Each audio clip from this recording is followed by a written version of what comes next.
Hi there! In the previous screencast you explored all the options in the blog tab of the sidebar. Now it's time to take a closer look at the other tab, the Documents tab. If you're used to using the classic editor, you're probably familiar with most of the options I'm going to show you, and that's why we won't examine them too deeply. It will be more like a guided tour.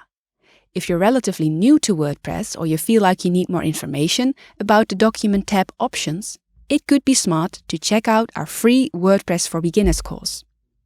Okay, let's get started. The Document tab doesn't focus on individual blogs, like the Blog tab does.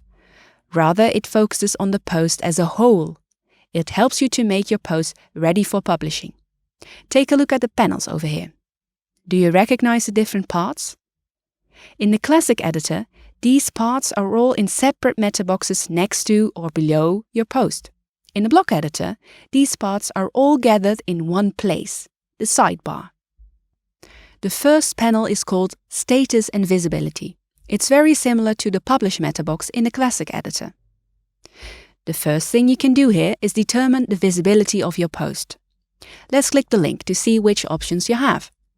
Public, Private, and Password Protected. Okay. Secondly, you can choose when to publish the post. Immediately or on a specific date and time in the future. Then there are two checkboxes. That is, if you have the right to edit posts from other authors, otherwise you won't see the first box. If you want this specific post to stick to the top of the blog, tick the first box. It will then keep that top position, even if you post other, newer content afterward. If you tick the second box, your post will be marked as pending.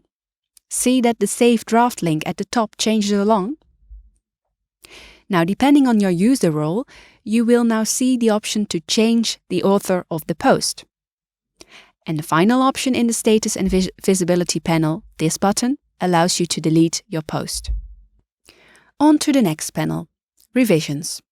In the classic editor, you can browse your revisions in the Publish meta box. In the blog editor, it has its own panel in the sidebar. However, it works the same. Just click on the panel and a new screen will open. To restore a previous version, use the slider or the buttons to find the right version, and then click Restore this revision. Okay, let's return to the editor. Then there's the Permalink panel, where you can edit the slug. In the classic editor, you can edit the slug in a field directly below the title of your post. Let's quickly refresh your memory. Why and when should you change the slug? Well, the slug in this box is generated automatically. What exactly is generated depends on the Permalink settings you've chosen earlier. In our case, that's the post name. If the title of your post is quite long, and you want people to remember your URL, it could be a good idea to shorten or simplify your slug. But remember to change it before you actually publish your post. If you change your URL structure after you've published your post, that will lead to errors, which you'll need to fix with redirects. Using a plugin like Yoast SEO Premium will solve this problem for you. We create redirects for you automatically. No need to worry about it. Okay, next are categories and tags.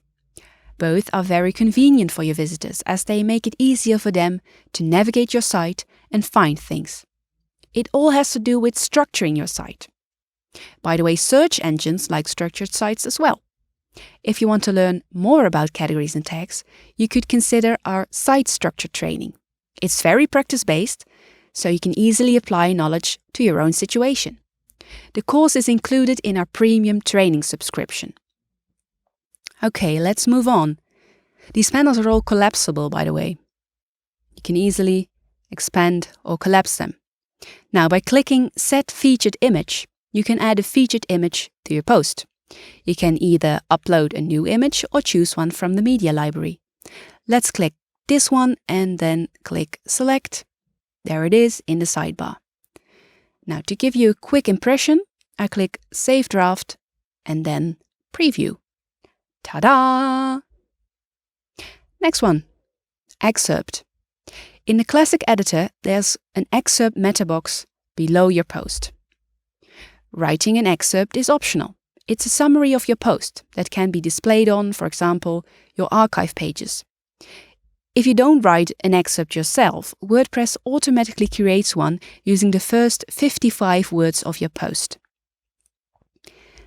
If you click the discussion panel, you can choose whether you allow comments, pingbacks and trackbacks for this specific post. And if you don't know what that means, then check our free WordPress for Beginners course.